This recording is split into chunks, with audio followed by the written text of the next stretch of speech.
A'udzubillahi minasyaitonirrajim. Bismillahirrahmanirrahim. Kuliah kedua bahasa Arab.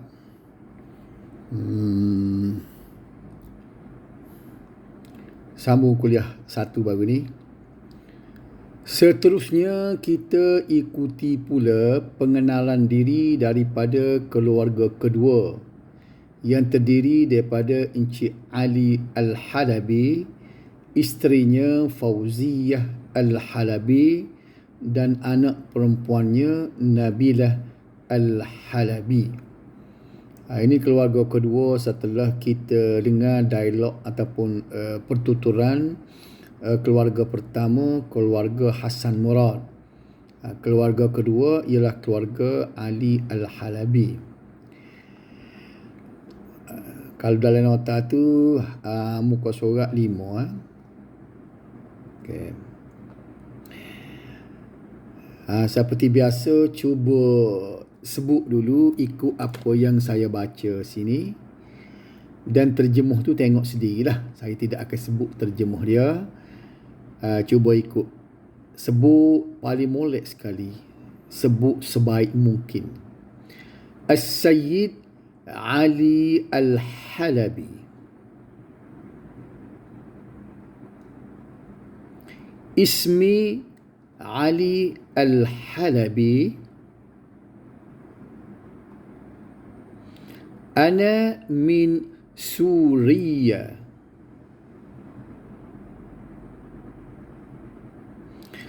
Ana rajul a'mal. Hadhihi zawjati.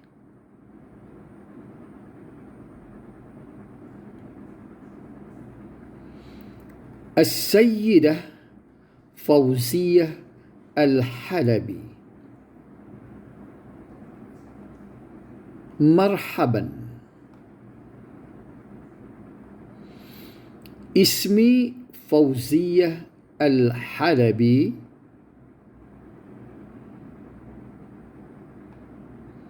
Ana rabbat manzil.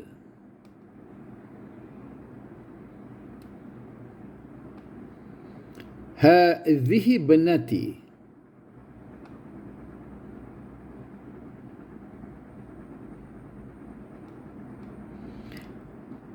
Al-Anisah Nabilah Al-Halabi. Marhaban.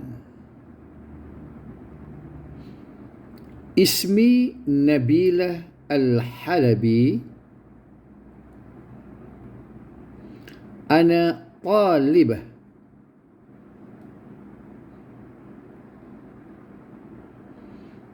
Huraian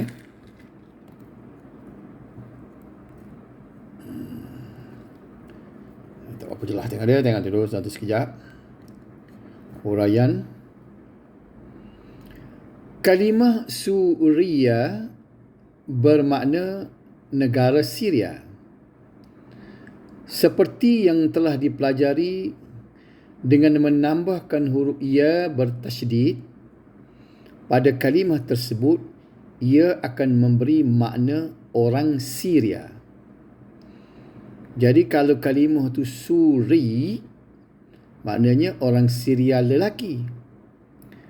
Kalau Suriah, orang Syria perempuan. Ungkapan rajul a'mal, businessman, dan rabbat manzil, suri rumah tu adalah istilah khusus yang tidak perlu diterjemahkan secara kalimah demi kalimah, kerana nanti ia akan memberi makna yang berlainan. Misalnya, ungkapan rajul a'mal menghasilkan kalimah rajul yang mengandungi kalimah rajul bermakna lelaki dan a'mal bermakna pekerjaan-pekerjaan. Jika diterjemahkan satu persatu, ia menjadi lelaki pekerjaan-pekerjaan. Kalau kita terjemuh sebuti-sebuti perkataan dia akan jadi lelaki pekerjaan-pekerjaan. Terjemahan demikian tentunya kelihatan aneh, sedangkan maksud sebenar rajul a'mal ialah ahli perniagaan atau businessman. Jadi dia nak royak sini sesuatu susunan kalimah tu telah memberi makna tersendiri. Jangan kita terjemuh sebuti-sebuti. Cukuplah kita terima sini rajul a'mal, maknanya businessman. Baik, selanjutnya perhatikan pula dialog di antara Hasan Murad dengan dua orang pelajar. Cuba kita perhati ni. Pelajar ni seorang laki-laki, seorang perempuan. Hasan Murad, sabahal khair. Ini ucapan Hasan Murad kepada seorang pelajar lelaki talib. Jadi talib jawab, sabahan nur, kaifa haluka? Talib, ana bi khair, syukran. Ini Hasan Murad berdialog sambung tadi. Hasan, hal anta Arabi?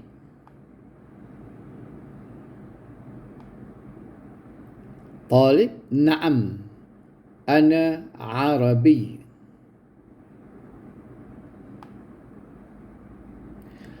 Masa al-khair. Ini dialog Hasan Murad dengan pelajar perempuan pula, talibah. Jawab talibah, masa an-nur.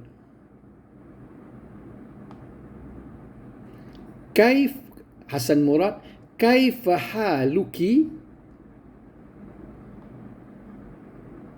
Talibah, ana bi khair, syukran.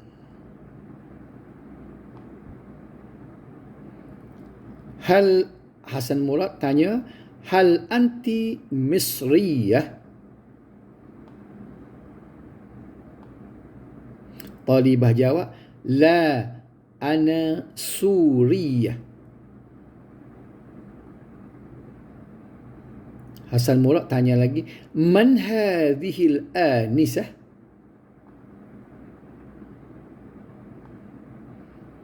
Talibah jawab, hiya ukhti Hind.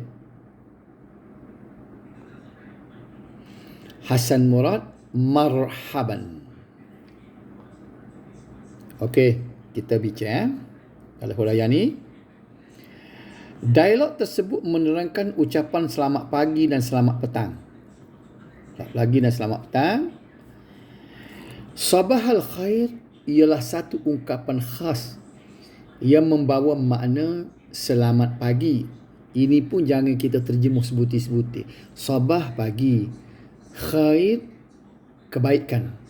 Takkan nak terjemuh pagi kebaikan.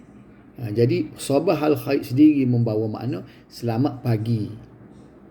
Kemudian ucapan tersebut dijawab dengan sabahan nur. Okey. Untuk selamat petang pula ialah masa al-khair. Masa al-khair dijawab dengan masa an-nur. Berikutnya ialah pertanyaan apa khabar. Bila nak tanya apa khabar, perhatikan bagaimana Hasan Murad bertanya khabar kepada pelajar laki-laki, kaifa haluka, dan kepada pelajar perempuan pula, kaifa haluki. Perbezaannya ialah baris huruf kaf pada kalimah haluka, iaitu berbaris atas ka, dan berbaris bawah ki. Ka dan ki. Kemudian wujud pula perbezaan ganti nama. Awak iaitu anta untuk pelajar lelaki dan anti untuk pelajar perempuan. Jadual berikut mungkin boleh menyimpulkannya. Cuba kita perhati jadual ni. Tu ganti nama tu sebelah kiri awak, dia, saya. Kalau laki-laki macam mana, muzakkar, perempuan pula macam mana. Baik, awak kalau bagi laki-laki, anta. Perempuan pula anti. Dia pula huwa. Dia laki-laki. He. Perempuan pula she, hiya. Kalau saya lelaki membahasakan diri dia ana, perempuan pun sama juga ana. Tak ada beza dua ni. Sebagaimana dalam bahasa lain, sebutan ganti nama boleh berubah bila ia disambungkan dengan kalimah sebelumnya. Contohnya dalam bahasa Inggeris, I am Hassan. This is my wife.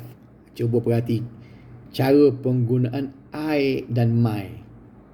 Seperti mana kita fahami, perbezaan antara I dan my dalam dua situasi di atas dan betapa salahnya penggunaan I dalam ayat, contohnya this is I wife.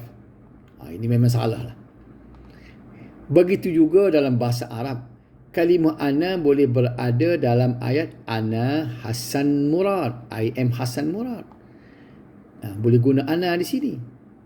Tetapi tidak boleh berada dalam ayat hadhihi zaujah ana. Tak boleh ana duduk sini. Sebaliknya yang betul ialah hadhihi zaujati. Ana tu ganti dengan ya, tak ada baris. Ya tak ada titik, sorry. This is my wife. Baik, cuba perhatikan penggunaan sedemikian untuk ganti nama kaifahaluka di belakang ni. Baik, ganti nama depan misalnya kita kata anta. Ganti nama belakang kena ka. Sebab tu contoh ayatnya kita kata kaifahaluka. Tak boleh kata kaifahalu anta. Sama juga dengan anti untuk awak perempuan. Kita tukarkan dengan ki supaya menjadi kaifahaluki, bukannya kaifahalu anti. Kalau huwa pula, kita nak tanya khabar, kata apa khabar dia. Jadi huwa ditukarkan kepada hu. Contoh ayatnya kaifahaluhu, tak boleh kita kata kaifahaluhu. Untuk hiya kita tukarkan dengan ha. Contoh ayatnya kaifahaluha, bukannya kaifahaluhiya. Boleh faham tu deh? Setakat ini sekurang-kurangnya beberapa kalimah pertanyaan dipelajari. Apa khabar awak? Kaifahaluka? Adakah awak orang Mesir? Hal anti misriyah? Siapakah cik ataupun gadis ini? Man hadhil anisah? Jadi kalau tengok perkataan yang bergaris tu, kaifa, hal, man, tu semuanya ialah kata soal. Kalimah kaifa, hal dan man tu adalah antara kalimah-kalimah pertanyaan ataupun kata soal. Cuma makna sebenar kalimah kaifa, kalau dalam kaifa haluka tu apa khabar, dia tidak jadi kaifa. Makna sebenar kaifa ni bagaimana, bukannya apa. Seperti mana yang terdapat dalam ayat Al-Quran. Kalau ayat Al-Quran tu kita tengok kaifa takfuruna billahi wa kuntum amwata. Kaifa di sini bukannya makna apa, tapi bermakna bagaimana. Bagaimana boleh kamu kufur dengan Allah sedangkan dulunya kamu tiada. Ini surah Al-Baqarah ayat 28. Dalam ayat lain pula, afala yanzuruna ilal ibili kaifa khuliqat. Apakah tidak mereka memerhatikan kepada unta bagaimana ia diciptakan. Surah Al-Ghasyiyah ayat 17.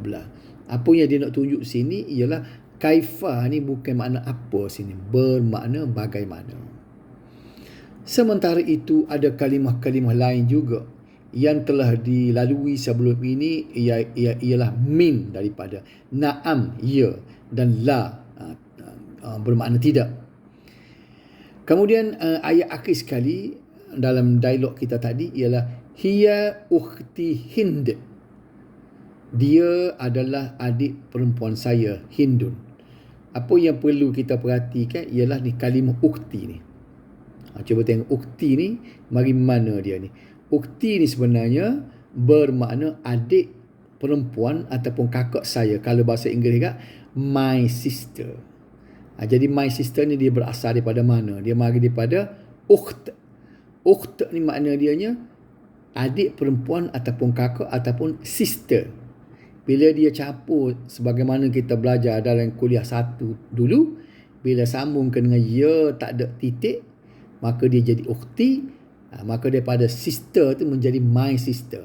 Ataupun daripada adik ataupun kakak saya tu, kakak menjadi kakak saya. Kakak, ukhti, kakak saya. Jadi untuk tambahannya, pengetahuan tambahannya, lawan bagi ukhti ialah akhi. Akhi ni adik lelaki pula. Adik ataupun aban lelaki saya, ataupun dalam bahasa Inggerisnya my brother.